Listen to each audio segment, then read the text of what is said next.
সোনার গয়নার মধ্যে কিন্তু পার্লের সেটটা এখন ভীষণভাবে ট্রেন্ডিংয়ে চলছে।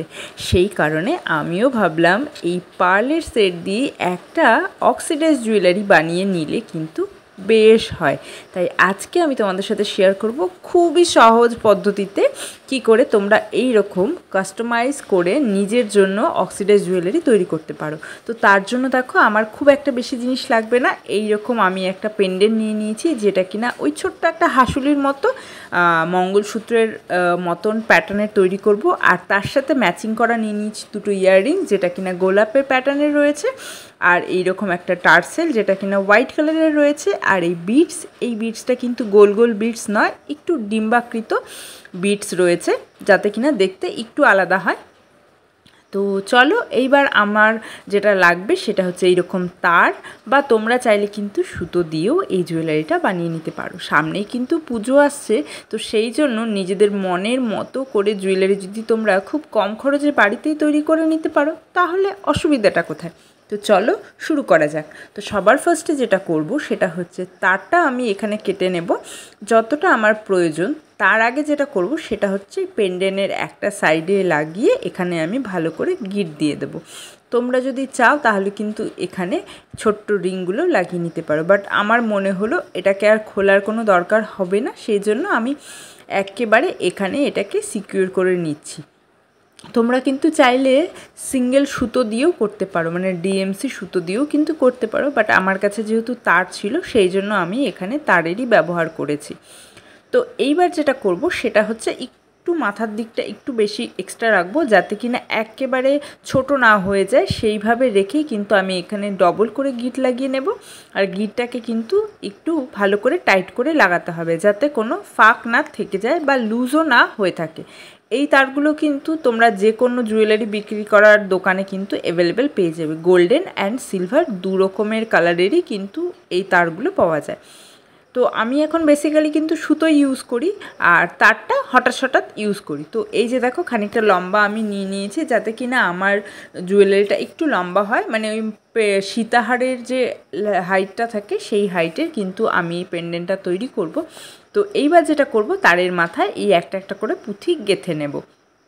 তোমরা কিন্তু চাইলে এখানে লম্বা বা ছোট ছোট পুঁথিও, মানে এর স্মল সাইজের পুঁথি অথবা গোল সাইজেরও পুঁথি ইউজ করতে পারো। যে কোনো কালারের যে কোনো মেজারমেন্টের কিন্তু পুঁথি ইউজ করতে পারো।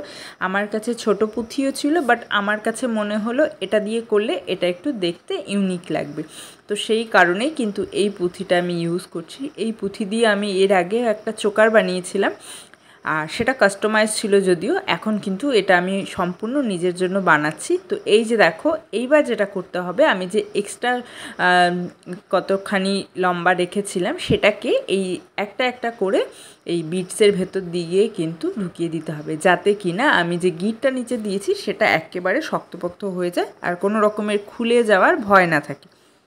আগে যখন আমি ফার্স্ট টাইম অক্সিডাইজ জুয়েলারি বানানো শুরু করেছিলাম, তখন যে তারগুলো আসতো সেগুলো একটা সময় পর গিয়ে জং লেগে যেত, বাট এখনের এই তারগুলোতে কিন্তু জং পড়ে যায় না। আর এটা কিন্তু খুব ভালো একটা জিনিস, কারণ কাস্টমারকে যখন জুয়েলারি বানিয়ে আমি দিতাম, তারপরে বেশ কিছুদিন পরেই সেটা রিটার্ন আসতো যে তারটা সেখান থেকে ভেঙে গেছে। তো সেই কারণে এই সুতোটা কিন্তু সুতোও বলা চলে না, আবার একদম প্রপারলি তারও নয়, এটা হওয়াতে কিন্তু খুব রকমের সুবিধা হয়েছে। তোমরা কিন্তু এটা দিয়ে যে কোনো সুন্দরভাবে জুয়েলারি তৈরি করে নিতে পারো। আর আমি চেষ্টা করি নিজের জন্য সবসময় জুয়েলারি নিজের হাতেই তৈরি করে নেওয়ার, তাহলে সেটা অনেকটা ইউনিকও হয়, আবার হচ্ছে আমার অনেকটা টাকাও বেঁচে যায়, কারণ জুয়েলারি মেটেরিয়ালসগুলো কিন্তু খুব একটা দাম হয় না। তো সেই জন্য আমি চেষ্টা করি নিজের জন্য নিজের মতো করেই বানিয়ে নিতে। তো এই পেন্ডেন্টটা অনেক দিন ধরেই পড়েছিল। তো এইবার দেখো আমি কাউন্ট করে নিচ্ছি যে আমার ঠিক টোটাল কতটা পুঁথি এখানে লেগেছে। তো টোটাল আমার এখানে মোটামুটি 44-এর মতো বিটস আমি দিয়েছি। সরি, ভুল বললাম, এখানে 44 বিটস নেই, বাট 30টার মতো এখানে বিটস দিয়েছি। তো এইবার যেটা করব, চলো এইবার হচ্ছে আরেকটা সাইড যেটা রয়েছে আমি সেই সাইডেও কিন্তু পুঁথিটা গেঁথে নেব। এই যে দেখো আমার গাঁথা হয়ে গেছে। এইবার যেটা করব সেটা হচ্ছে এইবার আমাকে টার্সেলটা এখানে জয়েন করতে হবে। তোমরা কিন্তু চাইলে এখানে এমনি নর্মাল সুতোর টার্সেল তৈরি করে নিয়ে সেটাকেও কিন্তু জয়েন করতে পারো, বাট আমার কাছে যেহেতু এরকম রেডিমেড হোয়াইট কালারের টার্সেল ছিল তো আমি ভাবলাম যে এটার সাথে টার্সেলই লাগিয়ে নিই, যাতে আমি নিজের ইচ্ছে মতো এটাকে অ্যাডজাস্টেবল করে নিতে পারি।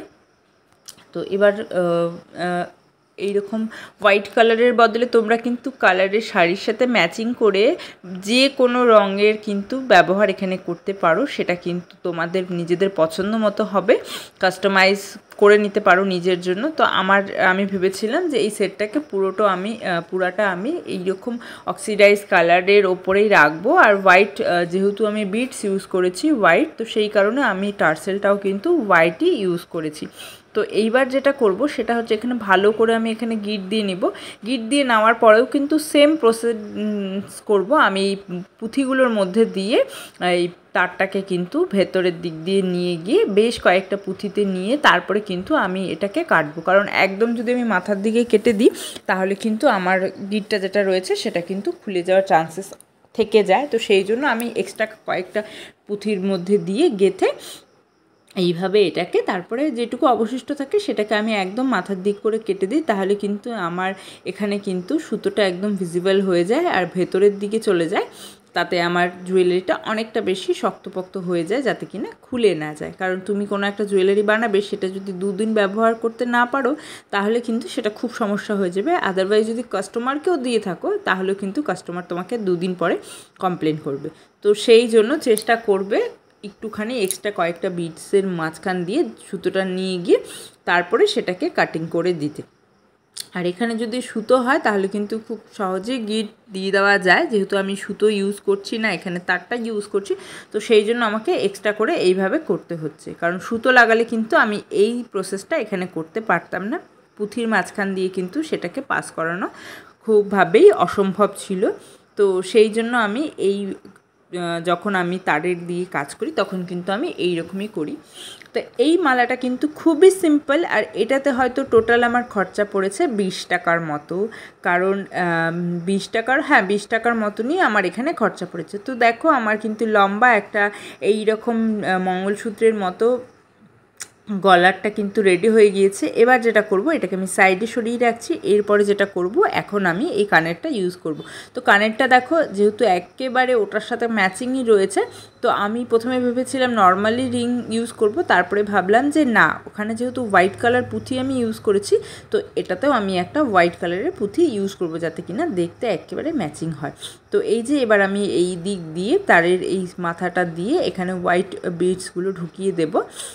আমি ফার্স্টে ভেবেছিলাম একটা দেব, তারপর ভাবলাম যে না, এটা অনেকটাই লম্বা রয়েছে, তো সেই জন্য 2টো দিলে আমার এই যে রিংটা রয়েছে সেটা কিন্তু অনেকটাই আমার কভার হয়ে যাবে। তো সেই জন্য আমি এখানে 2টো দিয়ে এই মাথার দিকটাতে এই রোজটাকে প্যাটেলটাকে এখানে আমি অ্যাটাচ করে দিয়েছি। তো আমার কিন্তু খুব ইজিলিভাবে খুব কম সময় এই জুয়েলারিটা তৈরি করা হয়ে গিয়েছে। তো এটা কিন্তু একেবারে রেডি। তো এই যে দেখো আমার কিন্তু 2টো কানেরই রেডি হয়ে গিয়েছে। তোমরা কিন্তু অবশ্যই আমাকে কমেন্ট করে জানাবে যে তোমাদের এই জুয়েলারিটা কেমন লাগলো, আর তোমরা কিন্তু বাড়িতে নিজেদের জন্য এরকম একটা জুয়েলারি ট্রাই করে দেখতে পারো। আমার মনে হয় তোমাদের খুব ভালো লাগবে, আর খুব ইজিলিভাবে কিন্তু এই জুয়েলারিটা তৈরি করে নিতে পারবে, যে কোনো রঙের যে কোনো সুতো দিয়ে তোমাদের নিজেদের ইচ্ছে মতো। তো চলো আজকের ভিডিওটা আমি এখানেই শেষ করছি। এরপরে তোমাদের সাথে শর্টস ভিডিওতে এই জুয়েলারিটা পরে সেটা তোমাদের সাথে অবশ্যই শেয়ার করব। কমেন্ট করে জানাবে কেমন হয়েছে। চলো টাটা।